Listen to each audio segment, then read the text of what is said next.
अगर आपको बताया जाए कि किसी विकसित देश में ऐसा कानून है कि रात को 10 बजे के बाद फ्लश नहीं कर सकते हैं, या ऐसा कि फुटपाथ पे चलते हुए आप च्युइंगम नहीं खा सकते हैं, तो आपको कैसा लगेगा? जी हाँ, हर देश के अपने नियम कानून होते हैं। उन्हें लागू करने के अपने अपने सामाजिक कारण भी होते हैं, क्योंकि आप इसे अपने देश की तुलना में देख सुन रहे होते हैं, इसलिए ये आपको बहुत ही अजीबोगरीब लग सकते हैं। कारण कुछ भी हो, ये कानून आपके ये सिखाते हैं कि कोई देश अपने सामाजिक व्यवस्था को लेकर कितना समर्पित हो सकता है। हम ऐसे ही कुछ कानूनों के बारे में जानेंगे। जर्मनी एक ऐसा देश है जहां एक ऐसा कानून है कि अगर गाड़ी चलाते हुए आपकी गाड़ी में ईंधन खत्म हो जाता है तो आपको फाइन भरना पड़ सकता है। या इटली के वेनिस में कबूतरों को खाना खिलाने और आपको जुर्माना लगाया जा सकता है।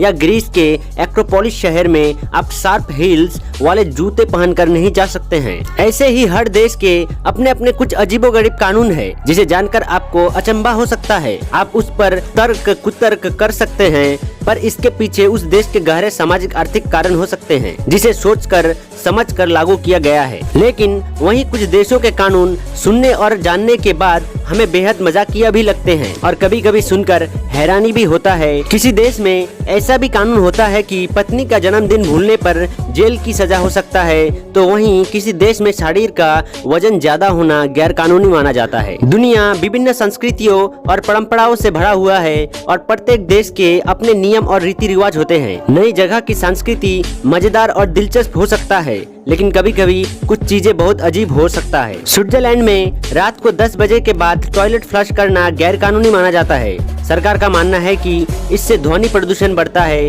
इस कानून के चलते लोगों की स्थिति कभी कभी विचित्र हो जाता है। किम जोंग उन अपने देश में अजीबोगरीब कानून बनाने के लिए भी मशहूर है। उत्तर कोरिया में नीले रंग की जींस पर रोक है। पश्चिमी संस्कृति के प्रभाव से बचने के लिए उत्तरी कोरिया में इसे प्रतिबंधित किया गया है। श्रीलंका में भगवान बुद्ध की प्रतिमाओं की ओर पीट करके सेल्फी लेना अपमानजनक माना जाता है। इसके अलावा बौद्ध प्रतिमाओं और कलाकृतियों के साथ दुर्व्यवहार भी पूरी तरह से प्रतिबंधित है। ऐसे मामले में आपको फोटो को हटाने के लिए मजबूर किया जाएगा और यदि आप ऐसा नहीं करेंगे तो पुलिस को बुलाया जाएगा। श्रीलंका में आपको केवल बुद्ध की मूर्ति के बगल में खड़े होकर फोटो क्लिक करने की अनुमति है, जिसमें आपका शरीर मूर्ति के सामने की ओर होना चाहिए। अगर आप सिंगापुर में रहते हुए च्युइंगम चबाने के बारे में सोच रहे हैं तो इस विचार को तुरंत अपने मन से हटा दीजिए। इसका कारण यह है कि सिंगापुर ने 1992 से च्युइंगम की बिक्री और उपयोग पर प्रतिबंध लगा दिया है। अगर कोई भी इसे बेचते या रखते हुए पाया जाता है तो उसे 1 लाख अमेरिकी डॉलर का भारी जुर्माना देना पड़ता है।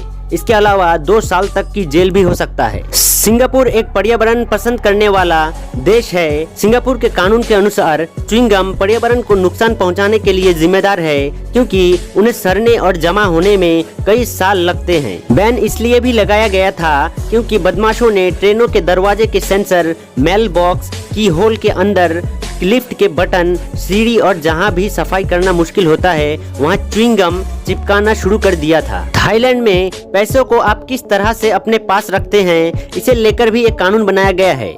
यहाँ पर आपको पैसों पर पैर रखने की इजाजत नहीं है। दरअसल थाई करेंसी पर देश की शाही परिवार की तस्वीर छपी हुई है। ऐसे में माना जाता है कि अगर लोग पैसों पर पैर रखते हैं तो इसे शाही परिवार की छवि खराब होता है। ऐसा करना कानून के खिलाफ है और ऐसा करने पर सजा का प्रावधान भी है। कहानी उन वर्दी वालों की है जिनके नाम से बदमाशों के पसीने छूट जाते हैं, क्योंकि वे सुपर कॉप कहलाते हैं। इनकाउंटर स्पेशलिस्ट का कहना है कि ग्रीस में कुछ ऐतिहासिक स्थलों पर ऊंची एड़ी के जूते पहनना प्रतिबंधित है। 2009 में ग्रीक प्रागैतिहासिक और शास्त्रीय पूरा बेशोर के डायरेक्टर ने कहा था कि महिला पर्यटकों को ऐसे जूते पहनने चाहिए जो स्मारकों को नुकसान न पहुंचाए।